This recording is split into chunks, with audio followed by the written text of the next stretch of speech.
Bonjour à toutes et à tous, je suis ravie de vous retrouver aujourd'hui pour une nouvelle vidéo. Aujourd'hui, je me suis lancée dans un challenge 7 jours, 7 BD.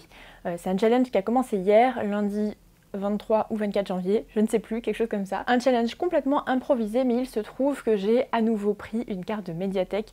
Une médiathèque qui est à 5 minutes à pied littéralement de chez moi et où il y a plein de bandes dessinées. Donc je me fais une joie de toutes les lire et j'en ai emprunté plusieurs. Et donc je me suis dit que comme cette semaine j'étais en vacances, j'allais me faire une petite semaine lecture et pour ça j'avais envie de m'accompagner de cette vidéo, une sorte de petit vlog tout au long de la semaine pour vous présenter les livres que j'aimerais lire. Alors à la base, j'avais déjà filmé une vidéo hier mais j'en étais pas du tout satisfaite et surtout je vais vous montrer tous les livres que je voulais lire cette semaine, sauf que ça partait vite en point lecture et l'introduction faisait déjà quelque chose comme 10 minutes, ce qui n'était absolument pas possible. Aujourd'hui, je vais vous présenter seulement ce que j'ai lu hier, ce que j'ai commencé aujourd'hui et comme ça je vous retrouve d'ici quelques jours pour vous parler un petit peu de mes lectures et vous tenir au courant tout au long de ma semaine.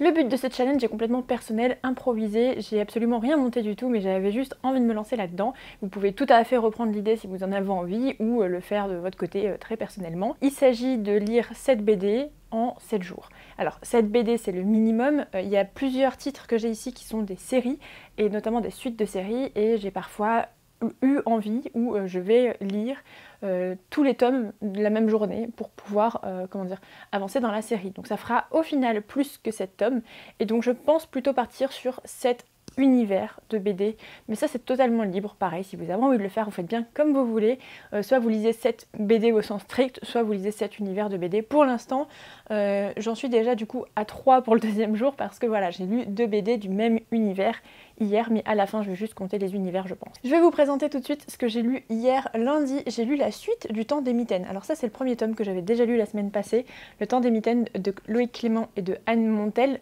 et j'ai avec moi donc la suite ici, le numéro 2 qui s'appelle Cœur de renard et le tome 3 qui s'appelle La nuit des croques-souris. Voilà, alors Le Temps des Mitaines c'est d'une douceur absolue, j'ai adoré ces deux bandes dessinées, peut-être encore plus que la première. La première je l'ai beaucoup aimée, mais alors ces deux-là je les aime énormément et puis il se passe de nombreuses années entre leurs publications et on sent vraiment que le scénario de Loïc Clément et les aquarelles de Anne Montel ont énormément progressé et se sont vraiment affinés, se sont vraiment pris en forme, c'est vraiment très très très très beau, c'est une de mes BD préférées je pense en jeunesse, c'est vraiment magnifique. Mais je vais vous parler quand même de quoi ça parle. Dans Le Temps des Mitaines, on va suivre Arthur, un jeune ours qui emménage à la campagne pour des raisons financières avec sa maman. C'est plus simple d'aller vivre à la campagne que de vivre en ville. Il va devoir intégrer une nouvelle école. Alors lui c'est un petit peu difficile mais il va trouver son groupe de copains et de copines. Et dans l'école où il est va sévir une série de disparitions d'enfants. Donc on soupçonne que ce soit du kidnapping d'enfants et voilà, avec son petit groupe de copains, ils vont essayer d'aller enquêter et de résoudre ce mystère. Les aquarelles sont magnifiques. Ce que j'aime énormément, c'est que pour une bande dessinée jeunesse, ça aborde des thèmes et ça prend des choix de scénario absolument pas anodins, absolument pas légers. Et je dis pas que la jeunesse est léger, pas du tout, je sais bien au contraire que c'est peu souvent le cas et qu'il y a des sujets très durs en jeunesse, mais il y a ici des thèmes abordés je trouve audacieux et voilà, ça c'est quelque chose que je trouve très très chouette. Et puis ce que j'aime beaucoup c'est tous les petits détails qu'Anne Montel a glissés dans les aquarelles. Par exemple, l'école est en forme de brique de lait, les taxis un peu sont tirés par des grands coqs, voilà, tout est un peu extraordinaire, extraordinaire, et c'est vraiment très chouette, c'est ce genre de petits détails que moi j'aime beaucoup regarder dans les aquarelles, mais c'est vraiment très très beau. Et donc là aujourd'hui nous sommes mardi matin, je vais travailler pour mon boulot cet après-midi, mais tranquille. Ce matin, j'ai commencé Grimoire Noir de Yana Bogach et de Vera Greenty, ici aux éditions Glénat, que la maison d'édition m'avait envoyé en service de presse, que je voulais lire cet automne, et malheureusement, les circonstances ont fait que je n'ai pas pu le lire, mais je le lis dans ce challenge et vraiment pour l'instant c'est une très très bonne lecture. C'est Alexia, de la petite vie d'Alexia, qui m'a donné extrêmement envie de le lire avant-hier, puisque avant-hier j'ai fait un live pour les nuits de la lecture sur ma chaîne Twitch. Quand j'ai demandé à Alexia et Ninon quels étaient leurs livres préférés de 2021, Alexia m'a répondu Grimoire Noir. Sachant que j'ai vraiment confiance en Alexia pour ses lectures de bande dessinée, on a des goûts quand même assez proches à ce niveau-là, et du coup je l'ai sorti de ma pile à lire aussitôt. Et voilà, je l'ai commencé ce matin, ça se lit vraiment très vite, je pensais pas aussi vite, c'est quand même une bande dessinée qui fait presque 300 pages je pense, 280, et là ce matin j'en ai lu au petit déjeuner 4 chapitres, voilà, donc je suis à la page 80 environ, et c'est très très chouette. Ça se passe dans la ville de Blackwell, et le héros principal, qui est un adolescent, a sa petite sœur qui a disparu. Dans la ville de Blackwell, seules les femmes peuvent avoir des pouvoirs, et depuis que sa sœur a disparu, sa maman ne cesse de pleurer, et lorsqu'elle pleure, il pleut sur la ville. On est vraiment dans un dessin qui fait très film, très animation, un peu manga aussi je trouve, avec des effets de traits de visage qui me font penser au manga. Par contre, dans les paysages et dans les effets de flou, dans les effets d'image, de traitement de l'image, je trouve que ça ressemble pas mal au cinéma. Et ça c'est vraiment graphiquement très très beau je trouve à regarder. Les pages sont glacées, enfin c'est vraiment un beau livre. Et absolument parfait pour Halloween si vous voulez le lire, mais aussi n'importe quand dans l'année si vous aimez les histoires de sorcières. Pour l'instant j'en suis qu'au début et on comprend pas trop qui aurait pu faire ça, sachant que les seuls indices qu'on a de sa disparition sont une lettre que la jeune fille aurait reçue quelques heures auparavant et que son grand frère aurait vue, signée M. Sauf que toutes les filles apparemment de cette ville ont l'air d'avoir un prénom qui commence soit par un M, soit par le son M, et du coup voilà, il y a potentiellement énormément de coupables, mais voilà, j'ai hâte d'en savoir plus. Apparemment ce serait un one shot, donc c'est-à-dire un livre qui se tient, l'histoire ne se tiendrait qu'en un seul tome, et voilà, ça me va très très bien aussi de changer un petit peu des sagas, et voilà, pour l'instant j'aime beaucoup, et j'ai hâte de revenir vous en parler pour vous dire ce que j'en ai pensé sûrement demain du coup, sachant que dans la semaine je perds ma voix. Sachant que dans la semaine, je ferai sûrement un tour à la bibliothèque, puisque si j'ai bien compté, donc je dépasserai facilement les 7 tomes, mais je n'ai pas les 7 univers, pour l'instant je n'en ai que 6. Et vous m'avez fait quelques recommandations sur Twitter, donc je vais aller voir si j'en trouve, et sinon je lirai peut-être autre chose. Je manque pas de livres dans ma bibliothèque, donc j'ai hâte de vous partager tout ça. Je vous retrouve aujourd'hui, nous sommes jeudi, j'ai pas mal lu depuis la dernière fois que je vous ai laissé, donc c'était mardi. J'avais lu Le Temps des Mitaines et j'étais en pleine lecture de Grimoire Noir. Grimoire Noir que j'ai ici avec moi et que j'ai terminé, que j'ai vraiment beaucoup aimé. Ça faisait vraiment roman d'enquête policier, j'ai beaucoup aimé. Et puis j'ai trouvé que le scénario était très chouette, ça se tient très bien en un seul tome comme ça, de cette manière-là. J'ai vraiment apprécié ma lecture, donc je vous la recommande. C'est vraiment un très bon moment de lecture. Ensuite, pour le 3e jour, j'ai choisi le 3e volume du Château des Étoiles d'Alex Alice, ici aux éditions donc Rue de Sèvres, et le 3e tome s'appelle Les Chevaliers de Mars. Alors, le Château des Étoiles est construit sous forme de cycle, donc là actuellement il y aurait 3 cycles plus un spin-off qui s'appelle Les Chimères de Vénus, qui est un récit parallèle. Mais voilà, le Château des Étoiles, à chaque fois, c'est 2 tomes qui constituent un seul cycle. Et le premier cycle, moi je l'ai vraiment beaucoup aimé. J'ai adoré les dessins, j'ai adoré l'histoire, et là vraiment ça continue sur la même lancée, c'est toujours aussi chouette. Je peux pas trop vous parler de l'histoire ici du Château des Étoiles parce que ce serait vraiment vous spoiler le tome 1 et 2, mais pour vous parler un petit peu du tome 1 et du tome 2, on va suivre Séraphin qui en 1850 je pense que ça se passe en 1860, donc ça se passe en 1860. Sa maman est scientifique, elle s'appelle Claire, elle est passionnée par la recherche de l'éther. Pour cela, elle doit, avec sa montgolfière, monter à 11 000 mètres d'altitude pour essayer d'atteindre l'éther, et avec une machine qu'elle a créée elle-même, avoir un voyant qui se déclenche lorsque l'éther est détecté. Malheureusement, elle subit un accident et manque d'oxygène. La montgolfière disparaît. Ce qui reste, c'est un carnet sur lequel le roi de Bavière va tomber. Ce roi de Bavière va contacter Séraphin et son père pour venir travailler avec lui et poursuivre les recherches de Claire sur l'éther. Voilà, je ne vous en dis pas plus.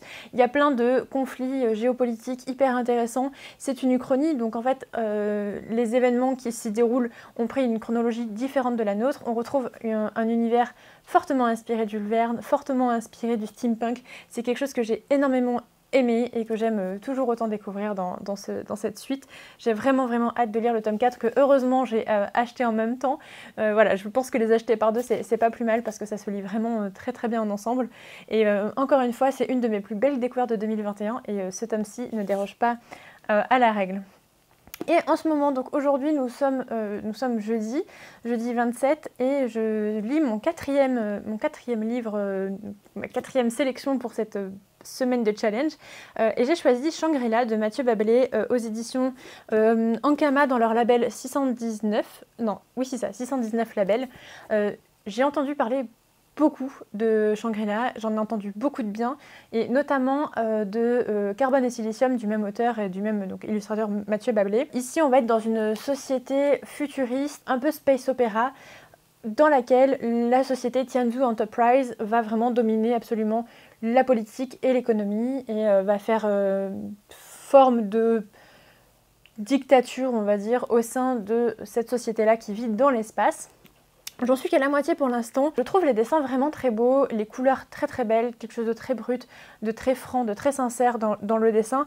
Pour l'instant, je suis pas hyper emballée par l'histoire, je dois vous avouer, parce que je trouve que ça manque pas mal de subtilité. Les GAFAM dirigent le monde et qu'on est dans une société de consommation où tout le monde, personne ne se rend compte de rien. Enfin, je trouve que c'est un discours qui manque un petit peu de relief et qui sonne un peu faux à la lecture à mon sens. J'ai l'impression qu'on enfonce un petit peu des portes ouvertes et ça me gêne un petit peu puisque je pense qu'on peut faire beaucoup plus subtil dans ce genre de discours aujourd'hui. Donc pour l'instant, j'aime énormément le dessin. Le scénario est intéressant, mais la manière dont il est fait me laisse un petit peu perplexe. Donc je sais pas ce que vous en avez pensé, où vous en êtes, si vous avez lu Carbone et Silicium, puisque Carbone et Silicium me tente énormément de l'auteur, ça a l'air très très chouette. Mais voilà, je me pose un petit peu la question par rapport au ton. Donc j'ai hâte de continuer parce que pour l'instant j'aime quand même bien l'histoire et j'aimerais savoir où ça va. Mais voilà, j'ai cette petite chose qui me gêne pour l'instant pour totalement apprécier ma lecture. Aujourd'hui je continue ça et ensuite je pense que je me replongerai dans le Château des Étoiles pour lire la suite parce que c'était vraiment trop bien et que je finirai la semaine avec Sherlock Holmes ou Bergère guerrière. Et voilà. Demain je compte bien passer à la médiathèque pour rendre les livres qui ont déjà été lus et pour peut-être en emprunter une ou deux autres. Je suis très contente de cette semaine qui m'empêche un peu de lire mon roman actuel, je l'ai juste ici parce que voilà, je suis en vacances et pourtant je ne l'ai pas avancé. Je suis en train de lire Jonathan Strange and Mr. Norrell de Susanna Clarke, ici dans la version anglophone Bloomsbury, mais qui a été publiée en français. Ici on se trouve aussi dans une uchronie, on est en 1806 à Londres et on considère que la magie a existé. Nous sommes avec des gentlemen qui essayent de rétablir la magie en Angleterre pour pouvoir battre les troupes napoléoniennes. Pour l'instant c'est très prenant, j'ai adoré les 50 premières pages que j'ai lues, ça se lit très bien. J'apprécie ma lecture, mais c'est vrai que je me suis pas du tout plongée avec les lectures des BD, donc j'ai aussi hâte de pouvoir faire les deux à la fois. Peut-être pas aujourd'hui parce que Shangri-La est quand même un sacré morceau, il fait 260 pages, mais le reste ça devrait aller un petit peu mieux. Voilà, j'ai hâte de vous parler de mes lectures et de continuer cette semaine pour vous dire ce que j'ai un peu pensé donc de la suite de Shangri-La et des autres BD que je vais découvrir. Nous sommes aujourd'hui vendredi et la fin de semaine approche et mon challenge BD avance. Je voulais vous parler donc de Shangri-La que j'ai terminé hier, des BD que je vais lire là juste après et de mon petit passage en bibliothèque que je prévois cet après-midi. Nous sommes actuellement 2h moins 5. J'aurai toute l'après-midi pour bouquiner vu que j'ai absolument fini le travail que j'avais à faire en freelance et que pour les cours normalement tout est bon. Donc écoutez, je vais vous parler BD actuellement. J'ai donc terminé Shangri-La de Mathieu Bablé aux éditions Ankama dans leur label 619. Ça me fait bizarre de vous parler d'un livre que j'ai pas trop aimé parce que ça fait assez longtemps finalement que j'ai pas eu ça à faire. C'est l'une de mes premières déceptions depuis pas mal de temps. Et que je veux pas être trop critique envers lui non plus, c'est pas mon but sur la chaîne. J'ai beaucoup accroché au début et au dessin. J'ai trouvé le postulat de départ très chouette, l'image absolument belle, vraiment très bien travaillée, très fine, je l'ai trouvée vraiment super. On est dans un monde qui est dirigé par l'entreprise Tianzhu Enterprises, qui est un peu l'équivalent de Apple, Google, un peu ce genre de GAFAM qui ont vraiment la main sur l'économie, la politique et la manière dont on consomme les produits. Et on va être voilà, dans une espèce de société un peu, pas vraiment dictatoriale, mais en tout cas qui fait pas envie. Et assez, pas répressive, mais beaucoup dans le contrôle ou dans la manipulation en tout cas, qui prennent beaucoup le travail avant tout et la fidélité à Tianzhu Enterprises. Malgré tout, je me suis sentie gênée à pas mal de moments en lisant cette BD. J'avais un peu l'impression qu'on me disait quoi penser et qu'est-ce qui était bien, qu'est-ce qui était pas bien. C'était vraiment des discours auxquels pourtant j'accroche plutôt. Ici c'était formulé de manière pas très subtile, vraiment... tout était expliqué comme si c'était pas normal entre les personnages, alors que ça fait partie intégrante de leur quotidien. Limite, un narrateur extérieur aurait été plus efficace, je pense, puisque lorsque c'était dit par les personnages, ça semblait un petit peu étrange et un peu faux comme discours. Voilà, donc ça m'a beaucoup gênée et il y a vraiment un moment où j'ai un peu décroché de la bande dessinée et voilà. Bon, je suis partie allumer ma lumière et changer ma batterie d'appareil photo parce que la lumière était vraiment terrible, hein. Il fait pas très lumineux ici.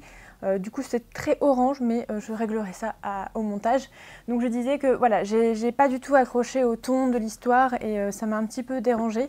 Par contre j'ai très envie de lire Carbone et Silicium de l'auteur dont j'ai entendu beaucoup de bien et je veux absolument pas m'arrêter à cette découverte-ci. Avant de partir là, je vais lire donc le tome 2 et le tome 3 des Bergères guerrières de Jonathan Garnier au scénario et d'Amélie Fléché au dessin. Aux éditions Glénat, j'ai le tome 4 qui m'attend, mais voilà, le tome 4, je l'ai reçu de la part des éditions Glénat, donc je l'ai pour moi, je vais le garder là, mais il faut que je rende celle-ci, donc je vais m'empresser de les lire cet après-midi. J'ai vraiment très hâte, j'aime beaucoup les Bergères guerrières, le dessin est magnifique, l'histoire est vraiment très chouette. On est sur un petit côté viking, un petit côté nordique que j'aime beaucoup, qui me fait penser un petit peu à Dragon, le film d'animation. Et d'ailleurs, d'après ce que j'ai compris, il y aura de l'animation faite, alors je ne sais pas si c'est en film ou en dessin animé, mais il y aura de l'animation faite autour de Bergères guerrières. En tout cas, j'ai pu voir des petites stories Instagram où Amélie Fléché en parler. Tous les hommes ont dû partir au combat et donc les femmes ont été entraînées depuis pas mal d'années maintenant à devenir des guerrières et des bergères guerrières. Mais c'est réservé aux femmes étant donné que le village a déjà perdu beaucoup trop d'hommes. Mais j'ai hâte de me poser pour lire.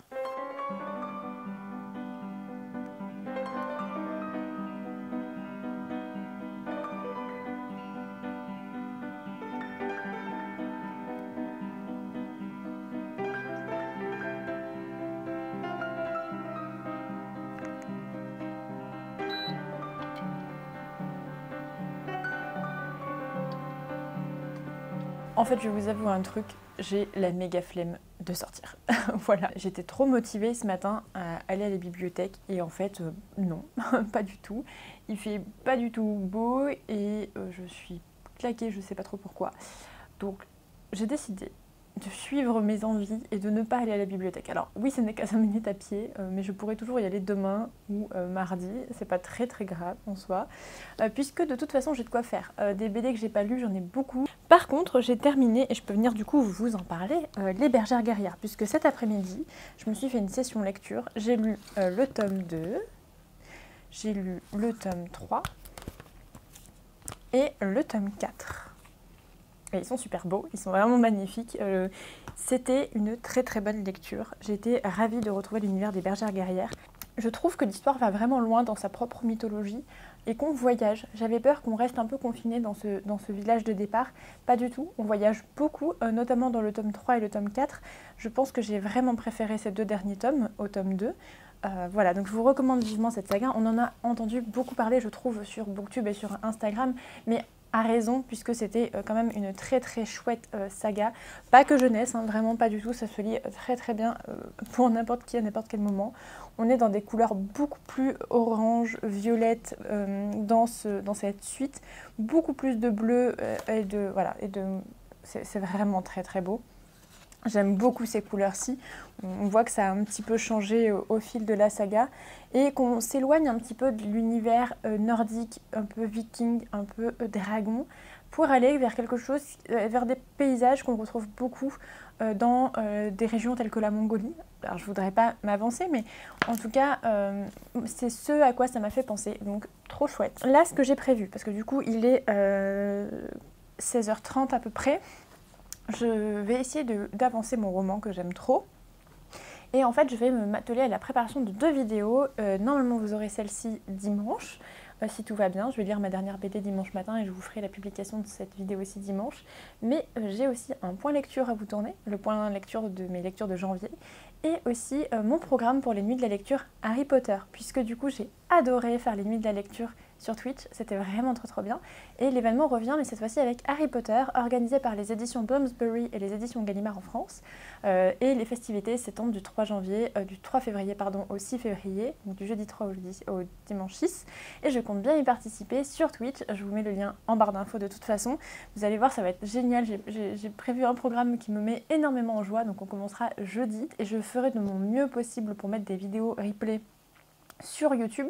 En fait, ce qui est un petit peu embêtant, c'est que il n'y a pas le chat dans mes replays, pas toujours en tout cas, je l'enlève sur les jeux vidéo et du coup vous voyez pas vraiment à qui je parle ou de quoi je parle parfois, donc ça peut être un petit peu étrange, donc c'est pas toujours évident de mettre les replays sur YouTube. Je pense que je vais m'arrêter là pour aujourd'hui, je suis pas sûre de filmer demain et ensuite je vous retrouve dimanche tout tranquillement. On verra bien vers quoi je me tourne ensuite.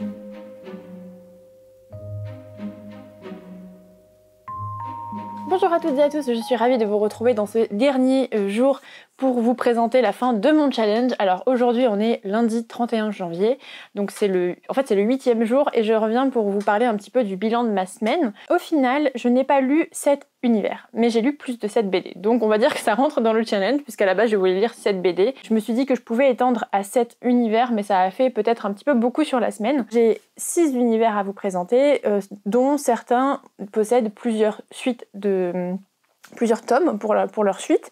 Je vais quand même vous parler du dernier que j'ai lu avant de vous faire un petit récapitulatif. Donc dimanche, j'ai lu Les sentiments du prince Charles de Liv Strömquist. Donc ça c'était samedi et dimanche. Et en fait, j'avais complètement oublié que j'avais cette bande dessinée dans ma pile à lire. Je l'avais achetée à la suite de cette lecture-ci, hop, La rose la plus rouge s'épanouit, que j'avais lu l'année dernière à peu près à la même époque et que j'avais beaucoup aimé. Ici, on est dans une bande dessinée qui a été publiée antérieurement par rapport à La rose la plus rouge s'épanouit. J'ai trouvé des éléments qui ressemblaient fort à ce que j'avais trouvé dans La rose la plus rouge s'épanouit, donc j'imagine qu'elle a repris pour sa dernière bande dessinée des éléments des sentiments du prince Charles. Ici j'ai aimé pas mal de choses, ça traite encore une fois de l'amour, de la relation amoureuse, notamment de la relation hétérosexuelle et de comment ça s'ancre dans un système dans lequel nous sommes aujourd'hui, notamment comment du coup les systèmes de relations hétérosexuelles peuvent engendrer un déséquilibre de pouvoir entre l'homme et la femme et du coup comment ça peut renforcer les inégalités entre les hommes et les femmes. Il y a quand même beaucoup de choses intéressantes, mais il y a aussi beaucoup de choses que j'ai trouvées vite très généralisées, très généralisantes.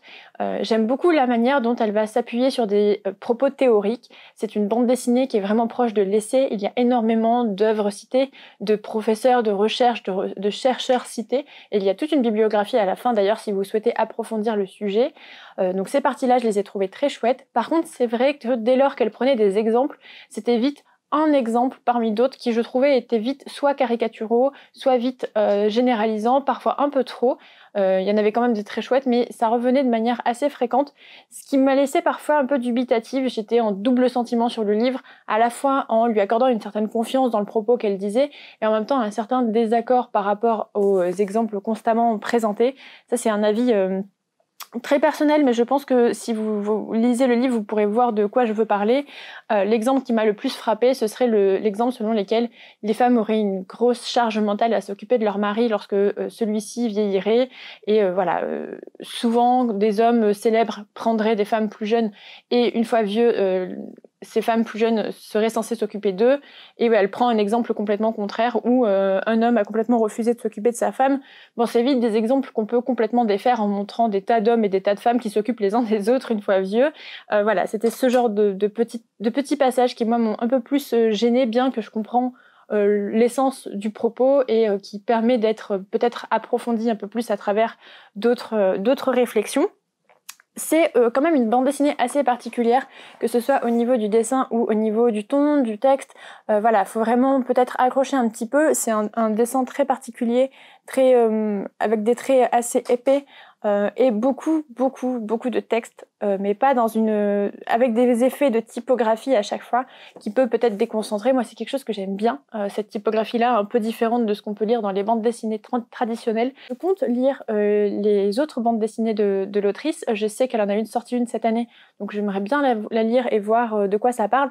Maintenant, j'ai l'impression que si c'est toujours le même sujet, toujours le même thème, j'aurais un peu peur que ce soit trop redondant et de pas trop avancer dans mes recherches et dans mes réflexions.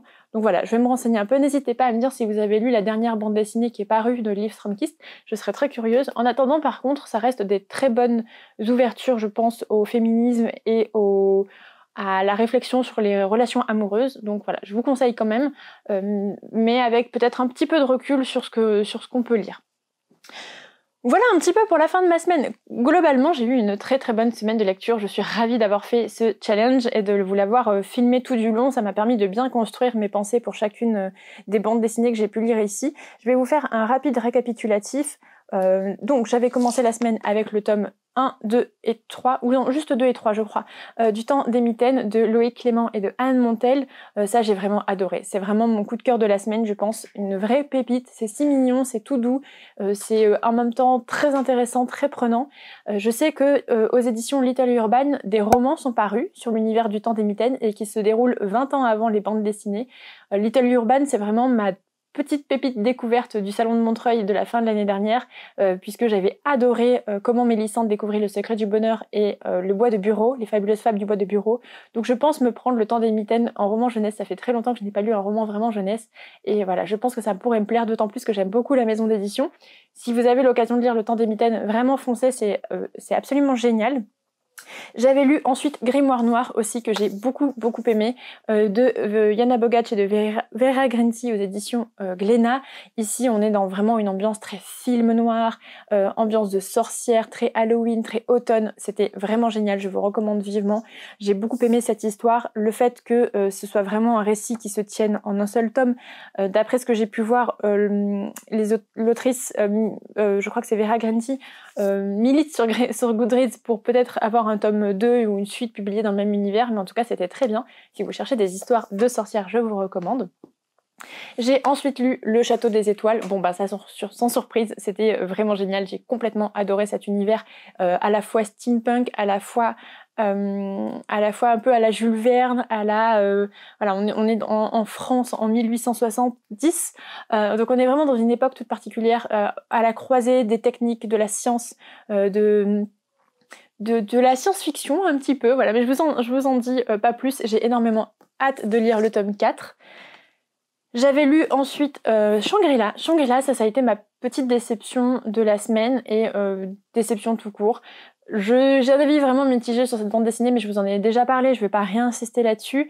Par contre, j'ai très envie de découvrir Carbone et Silicium, donc ça aussi, je veux absolument me faire un avis sur l'autre bande dessinée et ne pas m'arrêter ici pour la découverte de Mathieu Bablé, parce que vraiment j'ai beaucoup aimé le dessin et aussi les thèmes abordés. C'est juste le ton et les dialogues, les personnages auxquels j'ai moins accroché, mais voilà, je ne compte pas m'arrêter ici pour sa découverte. Et j'avais ensuite lu Les Bergères Guerrières. À nouveau, j'avais vraiment beaucoup aimé, que ce soit le dessin, le scénario, la mythologie qui avait été explorée, c'était très chouette, vraiment une très bonne bande dessinée jeunesse, mais pas que pour la jeunesse, aussi pour les grands, ça se lit très très bien. Et donc en fin de semaine, Les Sentiments du Prince Charles. Voilà, donc on est à peu près sur une dizaine de BD, je pense, avec Bergères Guerrières, il y avait 3 tomes, Le Temps des Mitaines, il y en avait 2. Voilà, donc il y avait quand même un peu plus de ce que je voulais lire à la base, et ça m'a fait une bonne semaine de lecture. Maintenant j'ai hâte de me replonger dans mon roman et dans la lecture que j'avais en cours, mais je continuerai bien entendu de lire des bandes dessinées et de vous les présenter ici. Tout prochainement va arriver sur la chaîne un point lecture, notamment de ce que j'ai pu lire depuis le mois de janvier. J'ai très hâte de vous le filmer. J'espère que suivre ce challenge vous aura plu, vous aura peut-être donné envie de découvrir ces bandes dessinées ou de vous lancer à votre tour dans un challenge similaire pour booster vos lectures pour les soirées froides d'hiver, voilà. En attendant, écoutez, je vous souhaite de très belles lectures, prenez soin de vous et je vous dis à la prochaine. Bye!